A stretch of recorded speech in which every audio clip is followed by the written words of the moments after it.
વિદેશની ધરતી પર મુસાફરી કરવા માટે પાસપોર્ટ એ સૌથી મહત્વનું ડોક્યુમેન્ટ સાબિત થાય છે. પરંતુ શું તમને ખબર છે, ધ પાસપોર્ટ એક્ટ 1967 મુજબ 4 કલરના પાસપોર્ટ સરકાર જાહેર કરે છે. ચાલો ત્યારે ફટાફટ નજર કરીએ આ ખાસ માહિતી પર. તો સૌથી પહેલા બ્લુ કલરનો પાસપોર્ટ જે સામાન્ય નાગરિકોને આપવામાં આવે છે.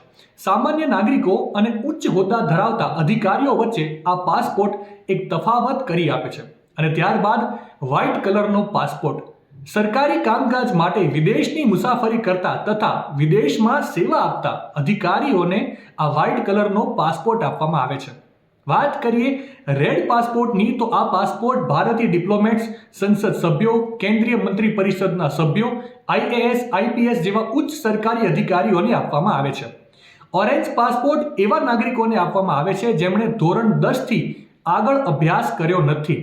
આ લોકો કે જેઓ ઓછા શિક્ષિત છે તેઓ ECR એટલે કે ઇમિગ્રેશન ચેક રિક્વાયર્ડ કેટેગરીમાં આવે છે.